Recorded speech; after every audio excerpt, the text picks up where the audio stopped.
Hi friends, it's Jyothi and Lalitha టాక్స్కి స్వాగతం సుస్వాగతం. బిగ్ బాస్ రెండో నామినేషన్ అనేది స్టార్ట్ అయింది. రెండో నామినేషన్ సండే అయిపోయింది కాబట్టి మండే దాని గురించి మాట్లాడుకుంటూ కూర్చున్నారు. ఎవరిని ఏం నామినేషన్ చేయాలనేది మాట్లాడుకుంటూ కూర్చున్నారు. అయితే ఇక్కడ కిరాకు సీతారాను నైని ఏడ్చుకుంటూ కూర్చున్నారు. బేబక్కి వెళ్ళిపోయిన బాధలో ఉన్నారు.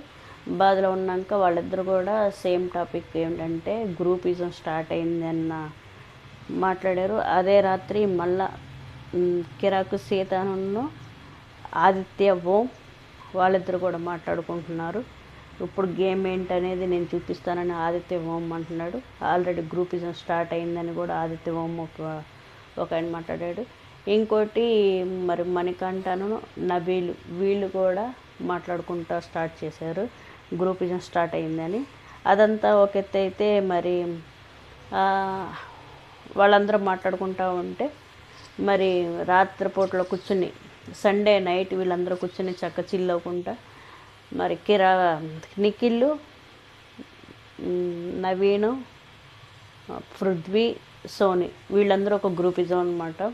వీళ్ళందరూ కూర్చుని మాట్లాడుకుంటూ జోకులు వేసుకుంటూ కూర్చున్నారు. అయిపోయింది, అదంతా అయిపోయింది. ఇంకోటి నబీలును మణికంఠ కూడా సేమ్ మాట్లాడారనమాట గ్రూపిజం ఇక్కడ స్టార్ట్ అయిందని. ఇంకోటి మణికంఠ నిఖిల్కి చెప్తున్నాడు అనమాట, మళ్ళీ చీఫ్ అయ్యే ఛాన్స్ ఉంటే నువ్వు ప్రయత్నించి ఎన్నిసార్లైనా ఆడు, చీఫ్ని మాత్రం నువ్వు వదులుకోవద్దని చెప్తున్నాడు. ఇక్కడ నిఖిల్ గేమ్ అంతా బాగానే ఉంది కానీ ఇక్కడ మిస్టేక్ ఏమవుతుందంటే సోని వల్ల కొంచెం తన గేమ్ మీద కొంచెం ఎఫెక్ట్ పడుతుంది.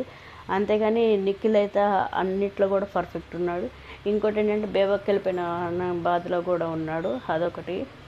ఇంకోటి సోని ఎవరు ఏది చెప్పినా కానీ అర్థం చేసుకునే పరిస్థితి అయితే లేదు. ఆ అమ్మాయి బయట ఏమన్నా ఫామ్ చేసుకుని వచ్చిందేమో నాకైతే తెలియదు, కానీ నేనే ఇంటెలిజెంట్ అన్నట్టు మాట్లాడుతుంది. ఇంకోటి వీళ్ళందరూ కూర్చున్నాక ఇక్కడ పులిహోర కలపడానికి ఏమన్నా వచ్చిందా? సోని పులిహోర ఏమైనా కలపడానికి వచ్చింది బిగ్ బాస్ హౌస్? అయితే ఇక్కడ పులిహోర కలపడానికి మరి సోని వచ్చినట్టుంది. పృథ్వీతో మాట్లాడుతా తాను ఎలా ఉండాలి, తన క్వాలిటీస్ ఎలా ఉండాలి తనకి అని మాట్లాడింది. అయితే ఇక్కడ విష్ణుప్రియ వచ్చి మళ్ళీ కుళ్ళు జోకేసింది అనమాట. పృథ్వీ ఎంతమందికైనా ప్రేమను పెంచచ్చు అన్నట్టు మాట్లాడింది. అదొకటి అయిపోయింది. అది అయిపోయాక మళ్ళీ ఇప్పుడు టాస్క్లు అనేవి నామినేషన్ అనేవి స్టార్ట్ అయినాయి మాట. కాబట్టి వాళ్ళు ఒకరు నామినేషన్ చేసుకుంటూ ఉంటున్నారు.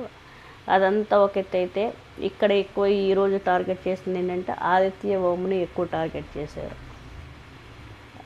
ఇంకోటి శేఖర్ భాష కుళ్ళి జోకులు వేయడం వల్ల తన గేమ్ ఎఫెక్ట్ కూడా దెబ్బతింటుంది.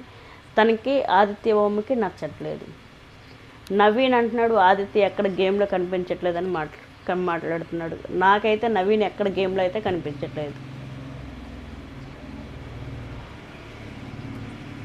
ఇంకోటి సీతను సోనికి చాలా అంటే గట్టి ఫైట్ జరిగిందనమాట. ఎంత గట్టి ఫైట్ అంటే అంత గట్టి ఫైట్ జరిగింది. ఇంకోటి మాటలు జారద్దు సీత అన్నట్టు మాట్లాడింది. సోని అయితే ఎక్కడ కూడా ఏ ఆడపిల్లతో అక్కడ హౌస్మెంట్లో ఉన్న ఆడపిల్లతో ఎవరితో కూడా కలవట్లేదు. ఇంకోటి ప్రేరణకిను సీతకి పడట్లేదు. ఆ డస్ట్బిన్ గొడవ అనేది కంటిన్యూ అవుతూనే ఉందన్నమాట. ఇంకోటి ఏముంది, నబీల్ అయితే అసలు ఈ నామినేషన్ అప్పుడైతే ఎక్కడ నాకు అంత స్క్రీన్ మీద అయితే కనిపించలేదు. తను కొంచెం సేఫ్ గేమ్ ఆడుతున్నాడేమో అని నాకు అనిపించింది. కాబట్టి విష్ణుప్రియ కూడా కొన్ని మాటలు జారుతుంది. తన గేమ్ను చూసుకుంటే బాగుంటుంది. కాబట్టి మీకు నచ్చిన వాళ్ళకి మీరు ఓటేయండి, గెలిపించండి, లైక్ చేయండి, షేర్ చేయండి, సబ్స్క్రైబ్ చేయండి.